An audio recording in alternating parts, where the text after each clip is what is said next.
If there's one thing that nearly everyone in the world wants right now, it's financial freedom. But how do you achieve financial freedom? There are several ways, but in this video, I'm going to tell you one way that I think will be the best method for you to gain financial freedom. And it's starting your own business. Starting your own business can feel like it's very overwhelming. And there are a lot of challenges that are involved in starting a business. But the main challenge that I find many people facing is the lack of money. How do you start a business and you have no money? You are broke and you don't know even how to sustain your life. How will you then be able to start a business? But there's something that I found out. You can start a business without any money. Yes, it's very true.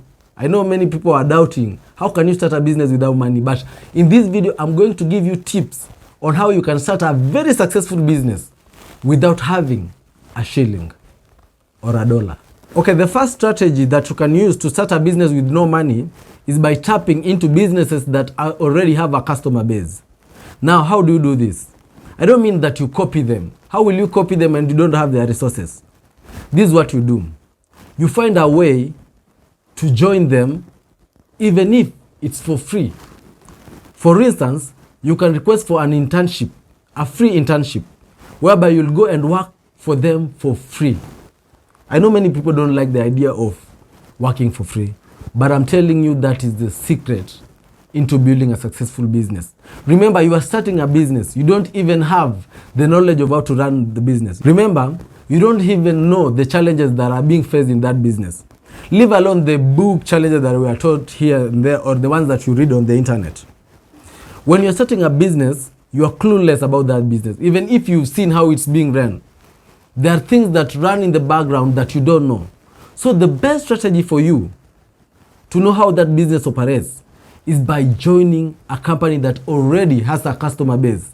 For instance, if you wanted to start a tours and travel company, you can seek an internship, a free internship at a tours and travel company. For instance, Bonfire Adventures.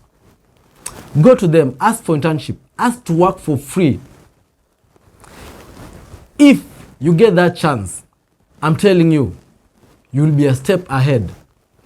Because here you'll get to see how the real business operates, how they make their money, how they attract their clients, the challenges that they face.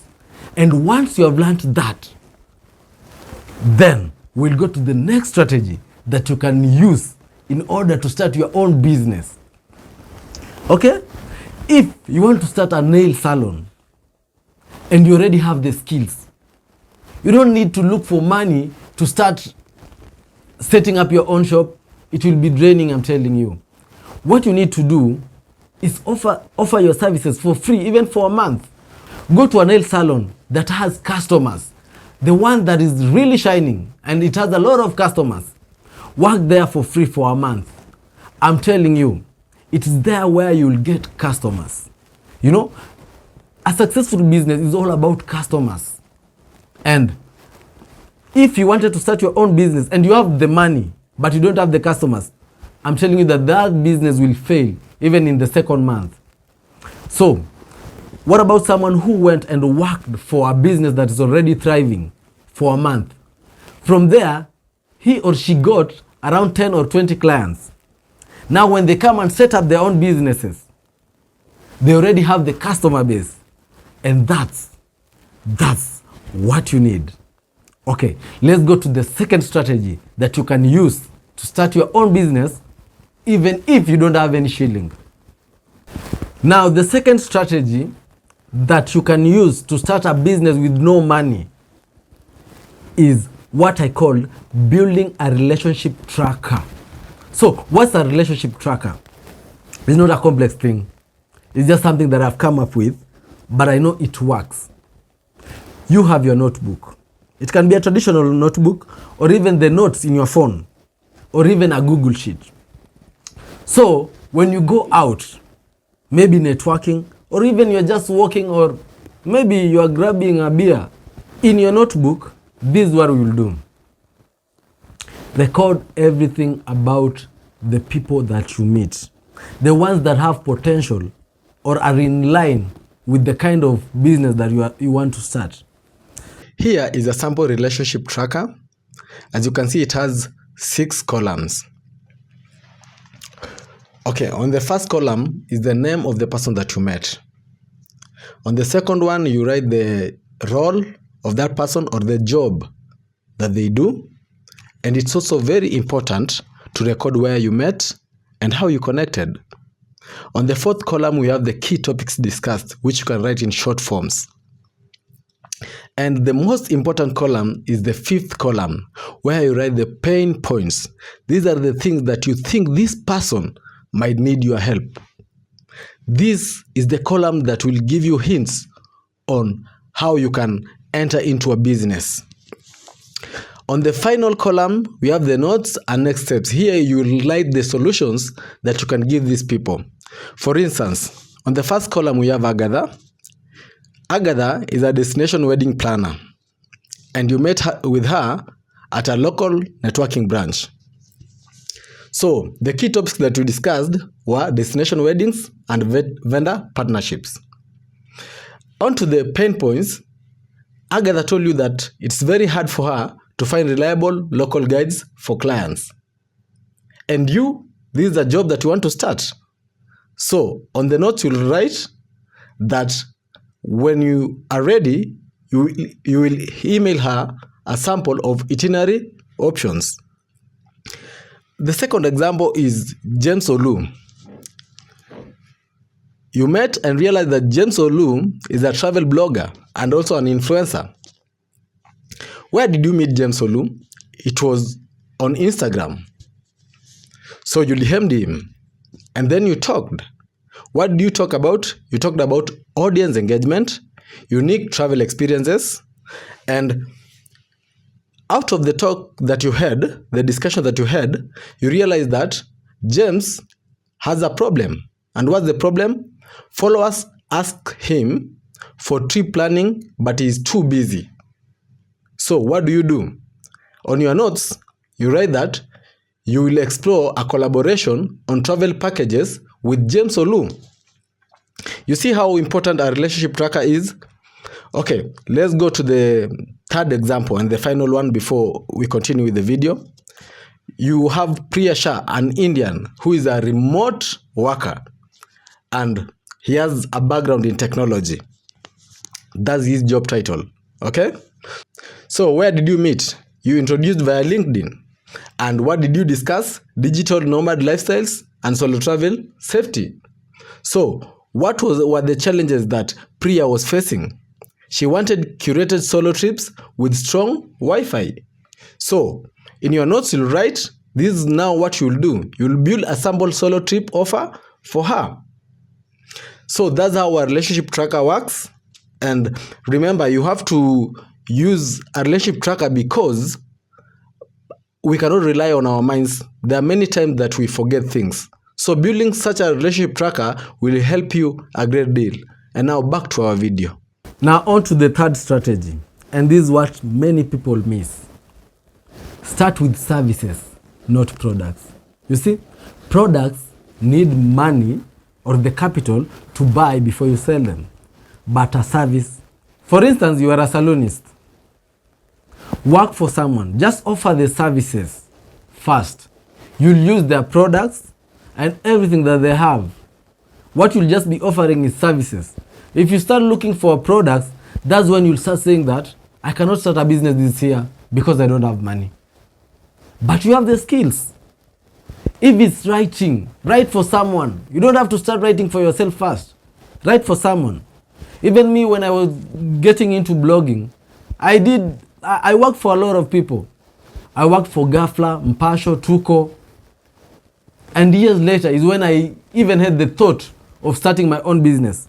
Remember, at this time, I had the knowledge of how to run a blog. But what if I started my own blog from the word go? I would have struggled a lot.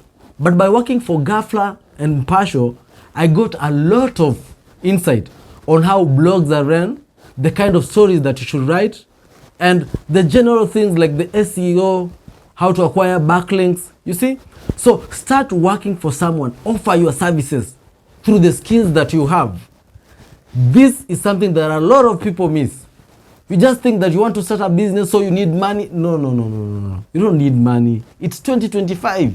There are a lot of opportunities even online. And you can work for people so that you get the knowledge, you gain the knowledge. And there are a lot of platforms. For instance, you are a designer. Go to Fiverr, register an account for free, build your own gigs, and start looking for customers. When you have done a lot of jobs and you have a lot of experience, and it's only then that you can start your own website. Another thing, a very important thing, when you want to start a business with no money, is stop trying to look professional. You'll become professional one day. You'll have your own website designed and you put all the fancy words you want there. You put a very nice logo. But when you're starting, you don't need all that. You just need your skill, yourself, and yourself only. At this stage, just look for clients. You want to start a business. Yes, you want to start a construction company. Start looking for clients first. Don't start looking professional, setting up an office and what so. Look for clients. This is how you start a successful business. Because as I have already told you, and I'll repeat again, a successful business is all about the customer base. How many customers do they have? Not even the services that they offer. So, what you should start doing right now is start looking for the places where you can find these customers and not trying to look professional. And now to the last point. It is 2025 and every business is going digital. So how do you become at the top of this current market? Content. Content is king. Build content around what you do. I said, if you're a salonist, showcase your work. You're a nail tech, showcase your work. You work at a construction company, showcase your work. Build a portfolio. Post your work on TikTok, Instagram, Facebook, and anywhere else you can find. Post your work. Let your work be out there, and you will be surprised how many clients you are going to get. So stop over obsessing about money. You don't need money to start a business. Build the content, showcase the content, clients will come. When clients come, you can even decide to be a broker. At first, becoming a broker doesn't need money. So stop over obsessing about, I don't have money and this is the reason that I'm not starting a business. You don't need money. You need a strategy. And I've given you 3 of my favorite tips on how to start a business without money. We've now come to the end of our video. And if you have watched to this end, kindly like, comment, and most importantly, subscribe and share. Till we meet in the next video, I wish you all the best when you're starting your own business.